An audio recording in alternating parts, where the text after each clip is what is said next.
This specific newscast, broadcasted by ABC News in 2004, gives us proof to the fact that the RFID chip has been undergoing even further developments. Some people claim that the RFID chip was unhackable, but we all have been proven wrong. Since 2010, we now know that it's actually possible to infect the RFID chip with a virus.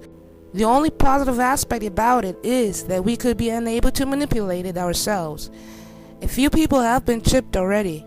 The following newscast will show us the functions of the RFID chip and those that are yet to follow. On the cutting edge, we were interested today to hear that more than 100 law enforcement officials in Mexico are having microchips implanted in their arms. The chips allow a person to be scanned, sort of like a cereal box at the supermarket checkout.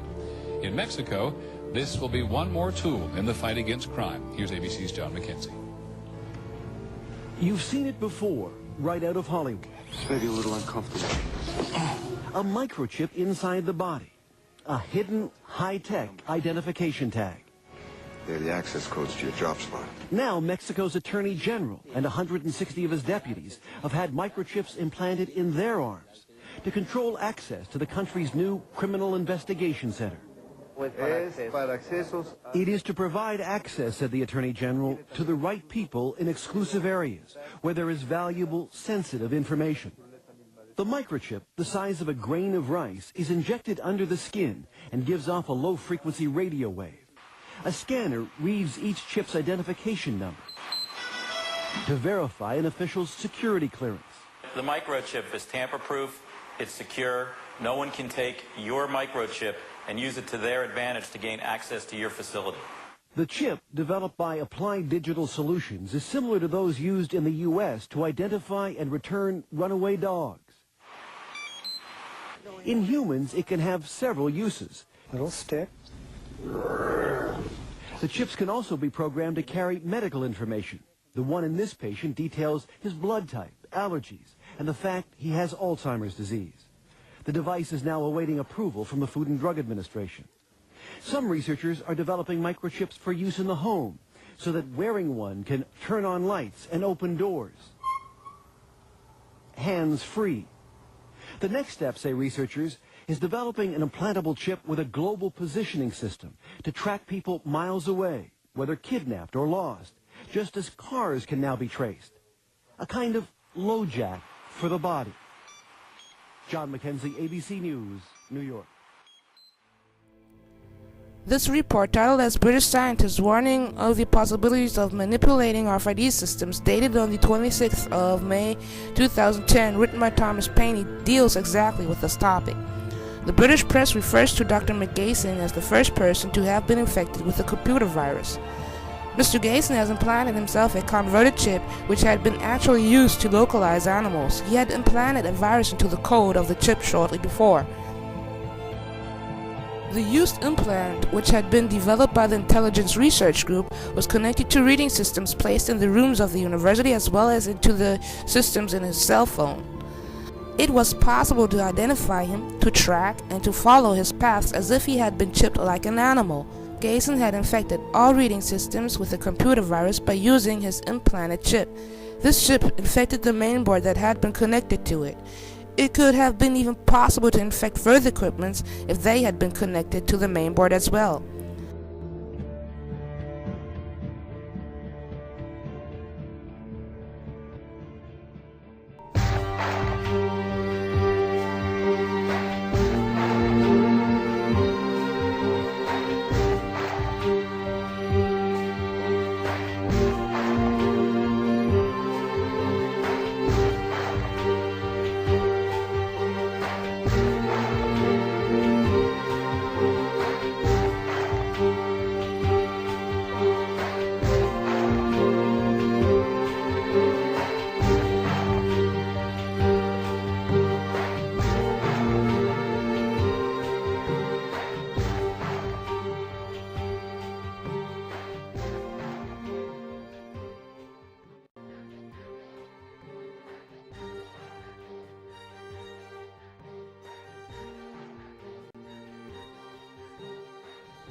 I believe those things will be normal in a little of 20 years. You will get chipped right after being born, and this chip will remain in your body a lifetime, containing all sorts of information about you. In case you had a problem, they will simply have to scan your chip and they will know who you are right away. Chip implants may just be the beginning. For example, those kinds of chips could be connected to GPS systems in the near future. Everybody could then be localized every minute. Parents and pet keepers already use GPS equipments in order to be able to know where their beloved ones spent their time at. And those equipments get even smaller and smaller. Stets zu wissen, wo ihre Lieben sich aufhalten. In den USA werden rund 7500 Kriminelle per GPS überwacht. Und diese Geräte werden zusehends kleiner.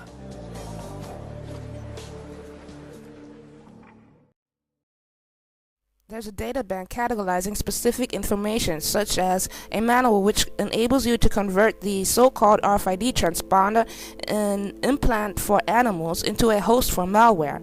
The information scientist and inventor of Linux, Professor Tannenbaum, described during the IEE conference of pervasive computing PISA several wireless attacking possibilities via RFID, which the Native American had presented in the year 2006.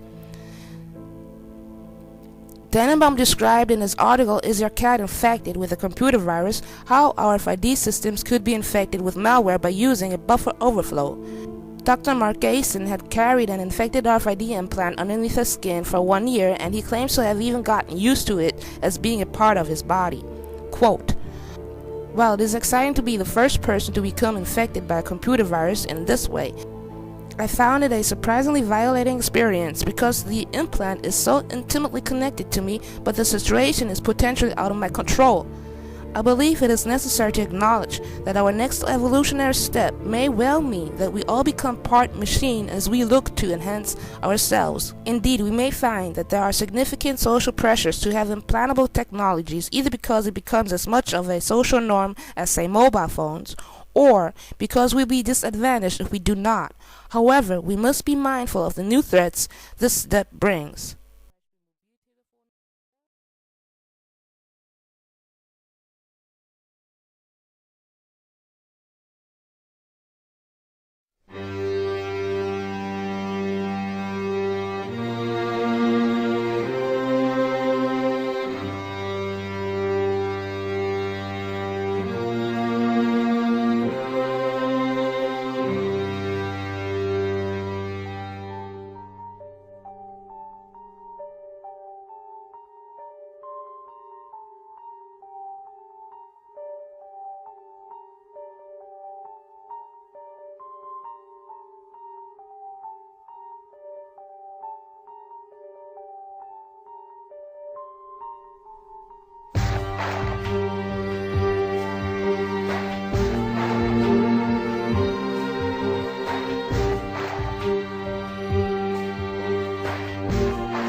The first robot who is able to express and recognize human expressions. This little almost humanoid robot's name is Nano. Hello, now. Nanos had been programmed so that they react to people in a way like children do. These robots come into contact with their environment. They are able to recognize the emotions of humans through their body language and facial expressions. Ouch! Sorry. I am okay. I suppose I should get up.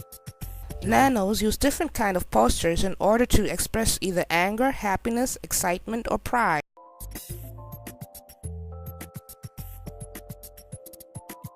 That's better. A team of European scientists had developed the prototypes that absolutely don't seem like insensible machines.